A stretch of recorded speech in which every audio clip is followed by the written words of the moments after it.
रात 10 बजे के बाद भी अपना व्यापार व्यवसाय चालू रखने और कोरोना गाइडलाइन का पालन नहीं करने वालों पर कार्रवाई जारी है।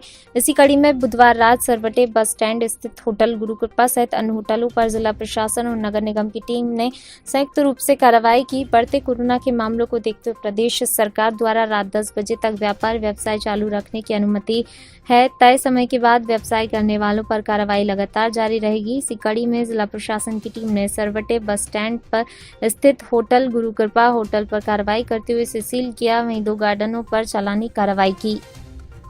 निगम और जिला कलेक्टर की संयुक्त टीम लगातार मैदान में है और नियम तोड़ने वाले पर कार्रवाई की जा रही है। इसी कड़ी में पिछले दिनों पाकीज़ा सहित अपना स्वीट्स पर भी कार्रवाई की जा चुकी है। लॉकडाउन के दौरान जो लॉकडाउन में क्या बोलते हैं जो सोशल डिस्टेंसिंग का पालन नहीं कर रहा है या जिसके द्वारा मास्क नहीं पहना जा रहा उस पर लगातार नगर निगम की कार्रवाई की जा रही है और जिला प्रशासन के द्वारा भी इसमें सहयोग किया जा रहा है। अन्य टीआई साहब के द्वारा भी, एडीएम साहब भी सभी लगे हुए हैं, सभी जो वरिष्ठ अधिकारी हैं, माननीय कलेक्टर साहब के आदेश अनुसार सभी लोग इसमें लगे हुए हैं और जो व्यक्ति इस प्रकार से इसका पालन नहीं कर रहा है तो उसका स्पॉट फाइन भी किया जा रहा है और उनको हिदायत भी दी जा रही है। साथ साथ आप कितने स्पॉट फाइन किए गए हैं? अभी तक मेरे द्वारा 111 स्पॉट फाइन किए गए हैं। जो बिना मास्क के घूम रहे थे लोग उनके ऊपर किए गए हैं। सर कुछ गार्डन्स होटल्स की चल रही थी उन पर भी कार्रवाई लगा? हाँ, आज माननीय एसडीएम महोदय मैडम आए थे तो उनके द्वारा औचक निरीक्षण किया गया। तो ये गुरुकृपा होटल जो है उसमें बहुत सारे लोग ऐसे थे जो कि बिना मास्क के थे और सोशल डिस्टेंसिंग का पालन भी उसमें नहीं हो रहा था। करीब 100 से 200 लोग इतने जो भीड़ में इकट्ठा करके रखे हुए थे और जो कि माननीय कलेक्टर साहब का आदेश है कि 10 बजे के बाद में सभी संस्थान बंद हो जाएंगे, तो वो भी इसमें पालन नहीं किया जा रहा था और काउंटर पर भी बहुत सारी भीड़ लगा के रखी जिन लोगों ने मास्क भी नहीं लगा के रखे थे, तो इसको सील किया गया है। सर ऐसे कई होटलें और जो बाज़ार हैं उन पर लगातार अनाउंसमेंट भी किया जा रहा है और लोगों को जागरूक भी किया जा रहा है। जी, लगातार हमारे द्वारा अनाउंसमेंट भी किया जा रहा है। सुबह 7 बजे से 8 बजे से शुरू हो जाता है हम लोगों से और रात्रि 10 से मतलब 11 बजे तक ये सब कार्रवाई चलती रहती है और अनाउंसमेंट भी होता है। साथ साथ में स्पॉट फाइन भी किया जाता है। आपको परिचय? Singh Rathore, ARO zone 11।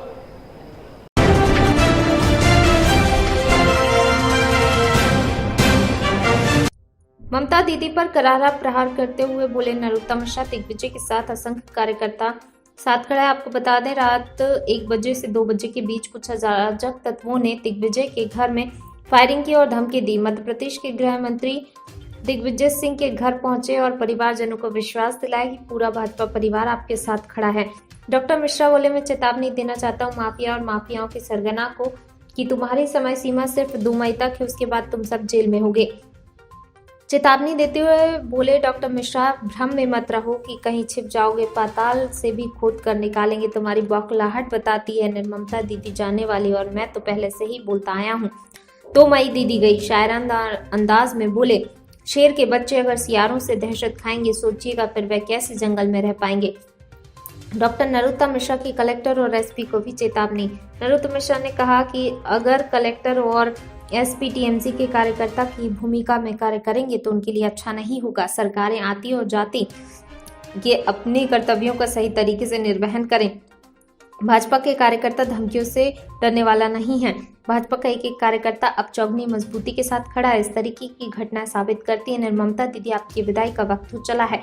भाजपा की सरकार बनते या अराजक तत्वों को उनके सही स्थान पर पहुंचा दिया जाएगा। दीदी ने तो राजनीति को खेल बना दिया। हर वक्त वह और उनके कार्यकर्ता बोलते हैं खेला हुए।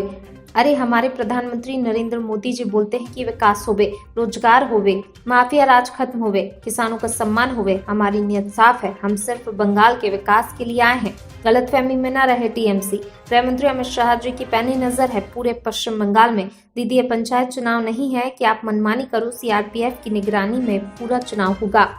जो घटना हुई थी क्या क्या दिन में हुआ है कि आपका नॉर्थ विधानसभा में एक बूढ़ी माँ को मारपीट किया गया, तो तरफ से आपको मालूम होगा मलवई जी ट्वीट भी किया।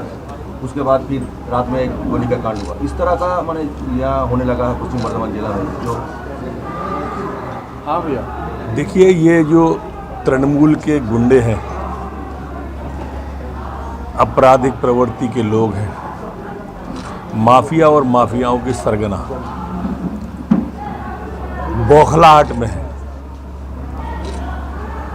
ये उनकी समझ में आ रहा है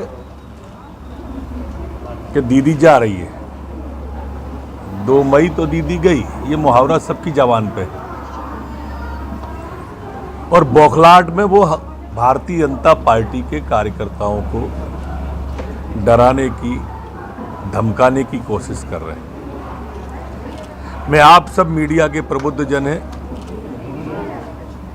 आपको बताना चाहता हूं कि हम भारतीय जनता पार्टी के देव दुर्लभ कार्यकर्ताओं में से एक दिग्विजय है। और दिग्विजय के ऊपर जो कोशिश की गई उनके घर पर, उसकी निंदा करने के साथ साथ मैं चेतावनी भी देता हूं कि भारतीय जनता पार्टी का कार्यकर्ता है, दिग्विजय के लिए जान लगा देगा। मेरे जैसे असंख्य कार्यकर्ता आज, दिग्विजय अकेला नहीं, इस भ्रम में नहीं रहे और इस भ्रम में भी नहीं रहे कि वो हमसे बच जाएंगे या कहीं छुप जाएंगे। पाताल में भी छुपे होंगे तो खींच के निकाल के लाएंगे। और इस तरह के जितने माफिया और सरगना हैं, आपराधिक प्रवृत्ति के लोग हैं, उनकी समय सीमा तय है 2 मई। 3 मई से सब सलाखों के पीछे होंगे, एक भी नहीं बचेगा। ढूंढ के लाएंगे, घर में घुस के निकाल के लाएंगे। भारतीय जनता पार्टी की सरकार बनते ही ये सब जेल के अंदर होंगे, हथकड़ियों के अंदर होंगे, सलाखों के पीछे होंगे और भाजपा के नीचे होंगे। ये लोग कौन है जो आप समझते हैं लोग है? हमने बताया कि ये सब तृणमूल के द्वारा प्रायोजित लोग हैं जो भाजपा को डराना चाहते हैं। और हम डरने वाले नहीं हैं। शेर के बच्चे अगर सियारों से दहशत खाएंगे, सोचिएगा फिर वो कैसे जंगल में रह पाएंगे। बोल रहे थे इलाका में तो केंद्रीय बाहिनी देखा नहीं जाता है, डोमिनेटिंग के लिए केंद्रीय बाहिनी किया है, आया है लोग, लेकिन इलाका में लोग डोमिनेट नहीं कर रहे हैं। इसी के लिए केंद्रीय वाहिनी पूरी आएगी। मैं खुद भी इस बात की शिकायत चुनाव आयोग से करने वाला हूं, अपने भारतीय जनता पार्टी के जिला अध्यक्ष और पदाधिकारियों के साथ। हम पूरे चुनाव आयोग को ये बताएंगे। मैं आपके माध्यम से यहाँ के कलेक्टर और एसपी को भी चेतावनी देना चाहता हूँ कि सरकारें आती जाती रहती हैं। अगर तृणमूल के कार्यकर्ता बन के कोई भी अधिकारी काम करेगा, उसको बहुत दिक्कत आएगी बाद में। 2 मई के बाद बहुत दिक्कत आएगी। आप निष्पक्ष तरीके से काम करो, ना आप इस पक्ष के हो ना उस पक्ष के हो, आप निष्पक्ष रहो। दिग्विजय जैसे व्यक्ति के भी घर पे अगर वो आ जाएंगे तो हम किसी को नहीं बख्शेंगे, चाहे वो अधिकारी हो, कर्मचारी हो, माफिया हो, गुंडा हो। सर, यूनियन होम मिनिस्टर का कहना था अमित शाह जी को कि वोटर को उन्होंने आश्वस्त किया कि वोट देने में कोई हिचकिचाहट नहीं होगा, लेकिन आपका कार्यकर्ता ही इस टाइप का अटैक में पड़ेगा तो वोटर तो कार्यकर्ता इससे जुल्म के आगे नहीं झुकेंगे। जुल्म किया तो और लड़ेंगे। कार्यकर्ता पे हमारे दिग्विजय के चेहरे पे शिकन नहीं है सुबह से। निर्वाचन कमीशन का क्या कुछ पूरा निर्वाचन कमीशन से मैं आज ही बात करने वाला हूं और कार्रवाई की बात करने वाला हूं। सख्त कार्रवाई करेंगे। सर, टीएमसी का जो स्लोगान है वो राजनीति को खेल समझती हैं, इसलिए राजनीति में खेल कर रही हैं। हम राजनीति में सेवा के लिए आए हैं। प्रधानमंत्री जी ने कहा है उनका खेला होए, हम विकास करेंगे, हम नौकरियां देंगे, हम रोजगार देंगे, हम माफिया राज खत्म करेंगे, हम गुंडा राज खत्म करेंगे। हमारा ये काम है, उनका काम है खेला होगा, हमारा काम है विकास होगा। आप जो कह रहे हैं वो 2 मई के बाद, लेकिन 2 मई के पहले इस टाइप का 2 मई के पहले हमारी सारी सीआरपी आ जाएगी। हाँ, पंचायत चुनाव जैसा कोई नाटक नहीं होगा। लोग निश्चिंत होकर, स्वच्छंद होकर मतदान करेंगे। आप खुद भी देखेंगे और हम भी देखेंगे और जनता भी देखेंगे। आपका कार्यकर्ता भी क्या प्रोटेस्ट करेंगे? क्यों नहीं करेंगे, जरूर करेंगे। नरोत्तम मिश्रा जिंदाबाद। नरोत्तम मिश्रा।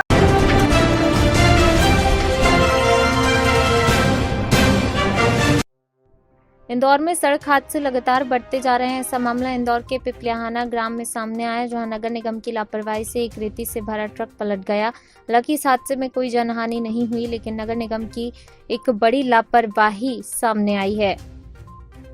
दरअसल हादसा उस वक्त हुआ जहां नगर निगम ने पिछले दिनों पक्की सड़क खोदकर नाला टैपिंग का काम किया था। हालांकि अभी काम निपटा 15 दिन से भी ज्यादा नहीं हुए थे।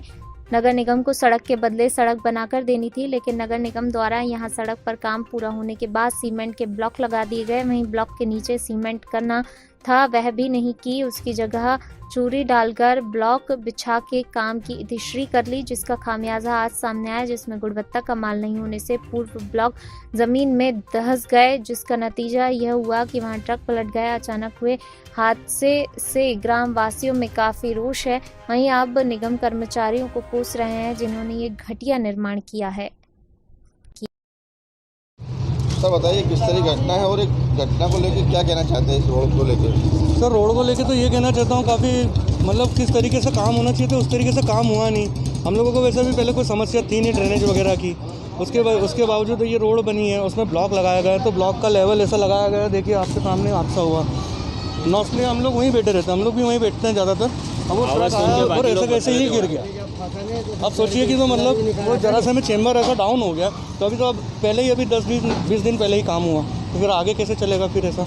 कितने बजे की घटना और उस समय कितने लोग? सर ये 9:30 बजे की घटना है। हम कम से कम 6 से 7 जन वहीं बैठे थे। पंचर की दुकान थी हमारी, गाड़ी वहाँ पे पंचर बनवा रहे थे और एकदम से आवाज़ आई ना, वैसे लोग उठ के भागे।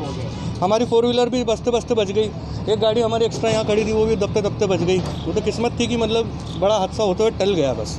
और पूरा कितना लंबा ये रोड का निर्माण, ये टाइल्स का लगी हुई रोड? सर ये 20-22 फीट का पूरा टोटल इधर बनवाया गया। पूरा ही कमजोर है। 100 मीटर तक का कम से कम 100 मीटर की रेलिंग ये बनवाई है, पूरी ब्लॉक्स लगाई है 100 मीटर तक पूरी टोटल लेवल लेके। पूरी कमजोर है यहाँ से और पूरी कमजोर है। अभी देख लीजिए ना आप, लेवल ही देख लीजिए पूरा ऊपर ही है, सारी जगह से दबना चालू है। अंकित सारिल। तो बताइए किस तरह की घटना है पिपलियाना रोड पर? ये पीछे टैंकर, रेती का टैंकर पलटा हुआ दिख रहा है, आपकी घटना है और किस तरह की घटना है? एक्चुअली क्या है कि इस रोड पे अभी 15 से 20 रोज पहले नगर निगम का कुछ काम हुआ, जिसमें ड्रेनेज और पाइपलाइन अपना नर्मदा का डला है, और इसमें जो है चूरी, मिट्टी के बजाय चूरी डाल करके इसको कंप्लीट किया गया, जिसकी वजह से आज ये गाड़ी आ रही थी। आज इसके पहले एक सुबह अपन ने टैंकर मंगवाया था पानी का, वहाँ पे भी दब रही थी, तो टैंकर को अपन लेफ्ट हैंड पे करवा के उसको फिर पानी अनसोल्ड करवाया वहाँ पे। 1 घंटे बाद ये ट्रक आई और यहाँ पे 10 लोग सुबह सुबह बैठे रहते हैं, अपने गांव के जितने भी बुजुर्ग लोग बैठ के मंतव्य बातें किया करते हैं, और ये गाड़ी आई एकाएक पलट गई। किस्मत अच्छी थी कि अपने गांव के कोई भी बुजुर्ग वहाँ पे बैठे नहीं थे और कोई भी व्यक्ति नहीं था, हताहत की कोई ऐसी बातें नहीं हुई है। बट हाँ, यहाँ पे संभावनाएँ बहुत थी, हादसा तो बड़ा ही हो सकता था कम से कम। ये रोड कितने समय पूर्व होना है? अभी बना है 15 से 20 रोज पहले, 20 दिन पहले कंप्लीट हुआ। 20 दिन पहले बना। इसके साथ में वाटर। आपका नाम बता दो। मेरा नाम दिलीप तिवारी हुआ, मैं इसी गांव में यहीं पे रहता हूं बगल में।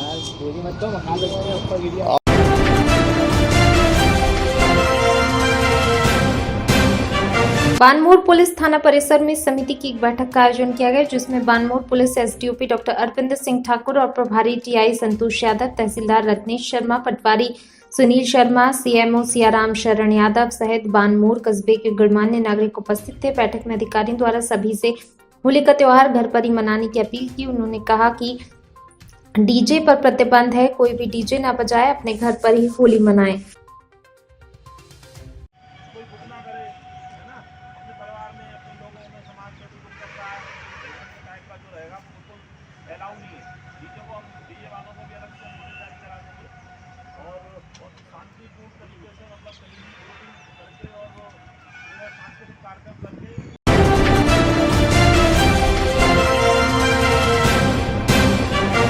खबर इंदौर से। बुधवार रात बाणगंगा थाना क्षेत्र के 2 युवकों की हत्या से सनसनी फैल गई। दोनों मृतक लिस्टेड बदमाश हैं, जिन पर आधा दर्जन से ज्यादा मामले दर्ज हैं। बताया जा रहा है मृतक आरोपी साथ में ही थे, तभी किसी बात पर हुए विवाद के बाद आरोपियों ने हमला कर मौत के घाट उतार दिया। पुलिस ने दोनों शवों को पोस्टमार्टम के लिए अरविंद अस्पताल भेजकर जांच पड़ताल शुरू कर दी। घटना बाणगंगा थाना क्षेत्र के करोलबाग के पास खाली मैदान की है। यहां से गौरव मिश्रा और अर्पित खाटे की लाश मिली। दोनों पर चाकू से कई वार किए गए थे।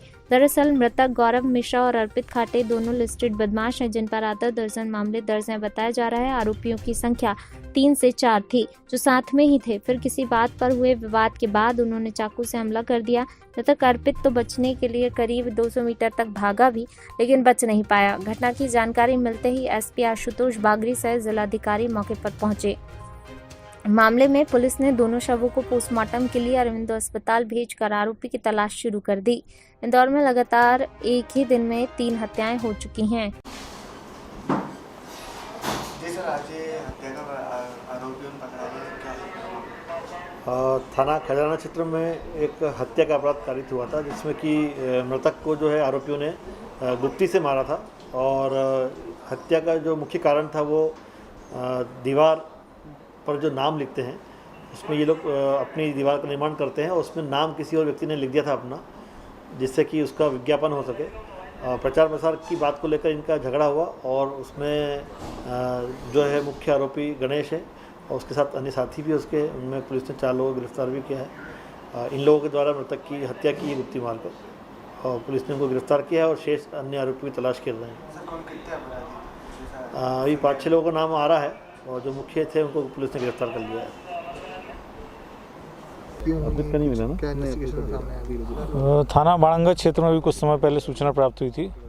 ये कालिंदी गोल्ड वाला जो रोड है, इस पर एक डेड बॉडी प्राप्त हुई है। तो इस पर से थाना पुलिस और अधिकारियों द्वारा मौके का निरीक्षण किया गया। तो एक व्यक्ति जो अर्पित खटे नाम के रूप में उसकी पहचान हुई है, उसको चाकू लगे हुए थे और वो मृत अवस्था में पड़ा हुआ था। जब घटनास्थल के आसपास और देखा गया, सर्चिंग की गई, तो एक एक्टिवा गाड़ी मिली और उस एक्टिवा गाड़ी के आसपास और देखा गया तो एक बॉडी और मिली है, जो भी उसको भी चाकू मारे गए हैं, जिसकी पहचान गौरव मिश्रा नाम से हुई है। इस प्रकार से कुल 2 डेड बॉडी अभी मिली हुई हैं यहाँ पर, जिनको चाकुओं से वार करके मारा गया है। चूँकि ये रात का घटना स्थल है तो आसपास अभी पता लगाने का प्रयास किया जा रहा है कि ये घटना किस प्रकार से हुई है और अभी घटना में कौन लोग शामिल थे, इस संबंध में जानकारी इकट्ठी की जा रही है।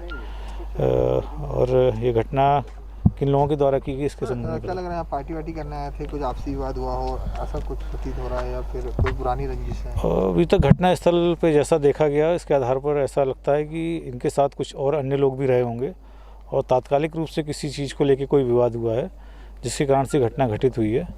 और इस संबंध में ये पता लगाया जा रहा है कि इनके साथ और कौन लोग हैं। सर, मरने वाले बता रहे हैं इनके भी आपराधिक रिकॉर्ड है, क्या कोई रंजिश मान सकते हैं किसी गुटों के बीच में आपस में? बिल्कुल, अभी जिसमें एक मृतक है अर्पित खटे, इसके बारे में मालूम चला है कुछ इसके आपराधिक रिकॉर्ड थाना हीरानगर में है। इसके बारे में भी जानकारी इकट्ठी की गई है। निसंदेह इसमें कोई ना कोई ऐसी चीज़ सामने आएगी जो कि पुरानी रंजिश रही होगी इनकी आपस में। और इसमें पुलिसकर्मी का बेटा ही बताया जा रहा है, ये गौरव मिश्रा है। इसको अभी तक वह ज्ञात हुआ है कि ये पुलिसकर्मी हैं, उनके बेटे हैं, SF में पदस्थ हैं भोपाल में। इसके बारे में भी जानकारी प्राप्त हुई है। सर, इनके गले रेते गए हैं, जो भी इनके हत्या हुई है उसमें चाकू से वार किया गया है। ये पेट में, हाथ में और गले में इनके अभी निशान हैं चाकू से मारने के। हथियार वगैरह यहाँ पे मिला हो? अभी घटना स्थल पर ऐसा कोई हथियार प्राप्त नहीं हुआ।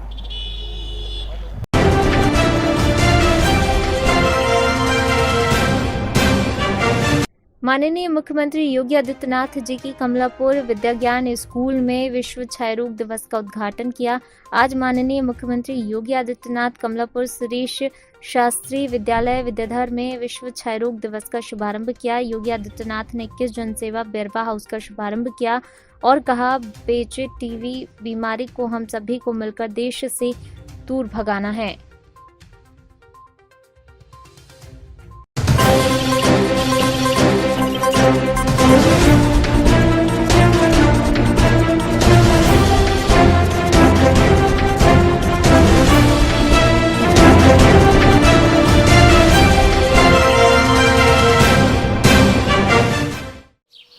ओ काका, हुआ है शहर, ले आए खाद बीज?